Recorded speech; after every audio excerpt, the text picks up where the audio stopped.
Hello, everybody.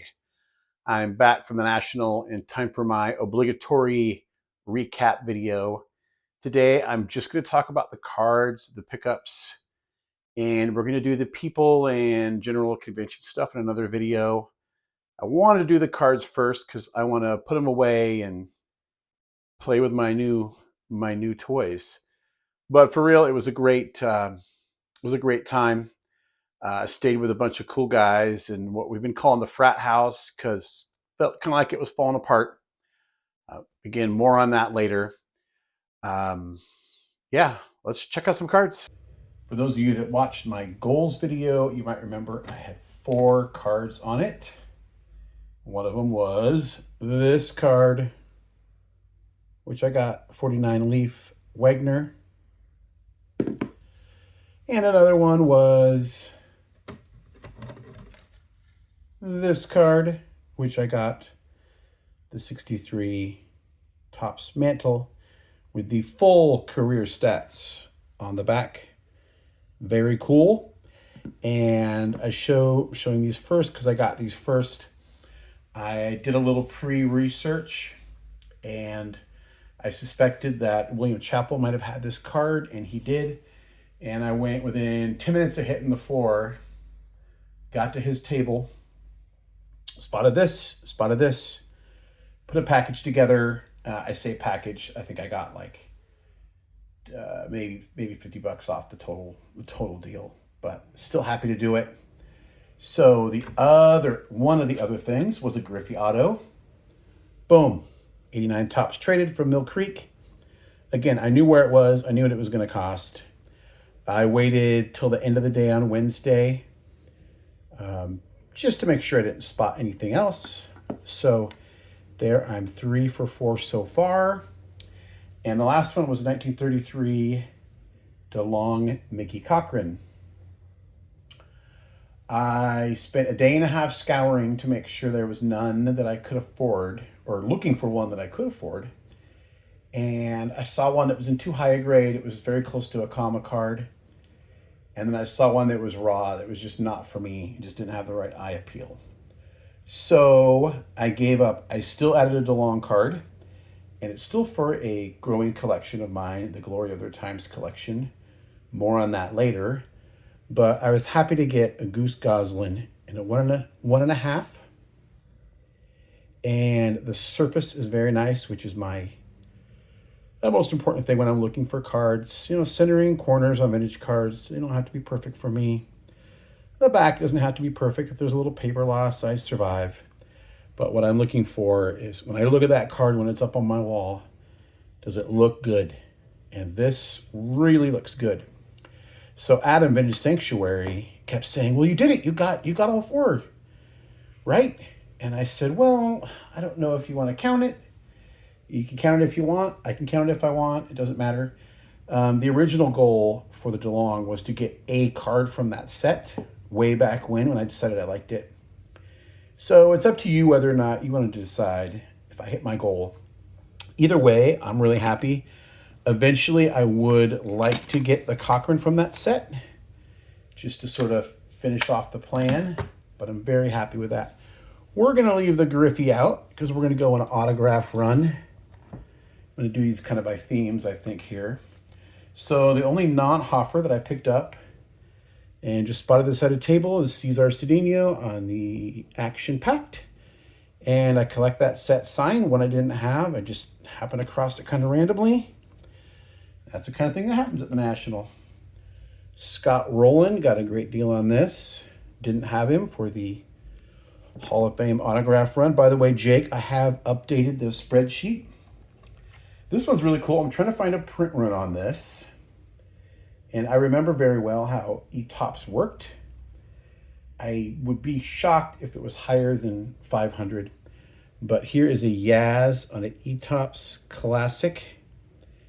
And these came like this. It's got the cert sticker there, which I can't read, no matter how hard I try, even with reading glasses. But didn't have Yaz. And the guy had it stickered at 120. And he was motivated because, I mean, I picked it up and he said, I could do 80.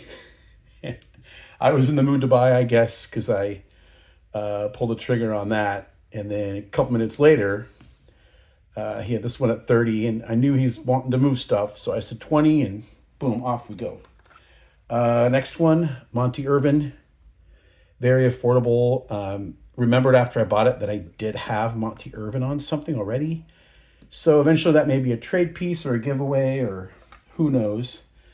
Bob Feller. I did have Bob Feller's autograph, but it was on like a program, and I didn't count it toward the tracker just because I didn't think it was an appropriate piece for that. It was not a great autograph, but that one's good enough.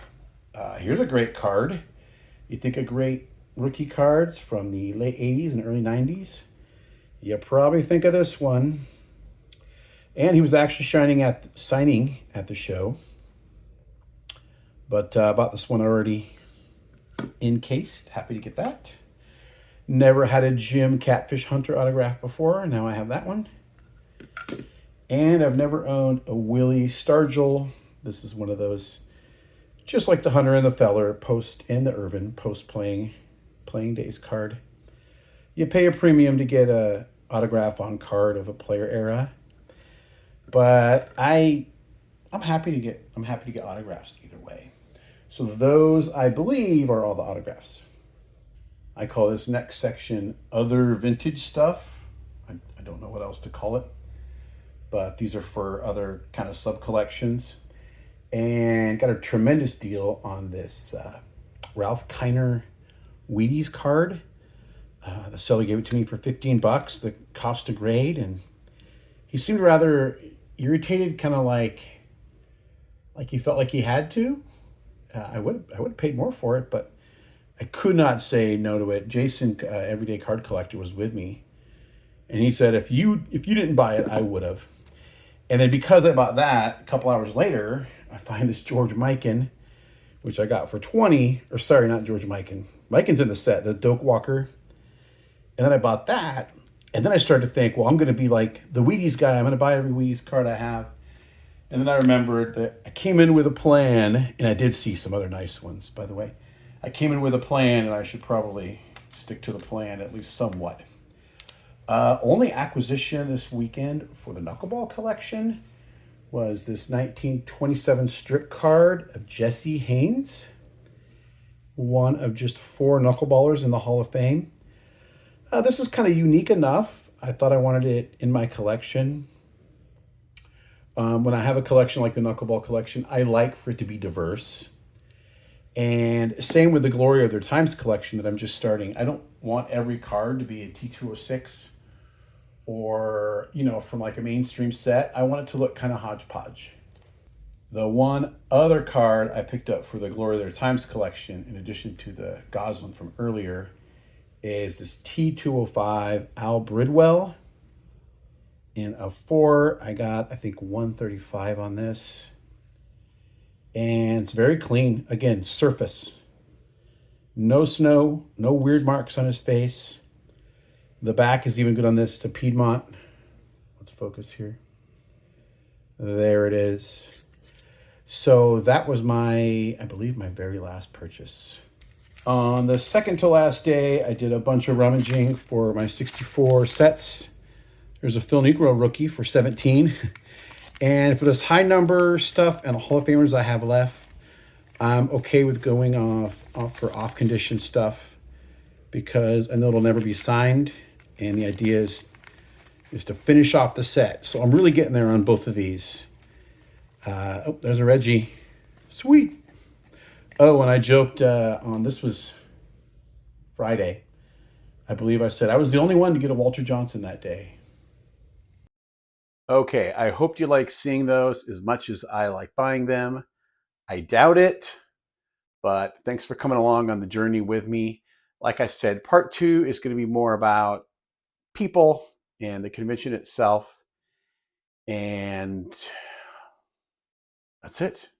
Until next time, remember, we don't count subscribers, we count friends.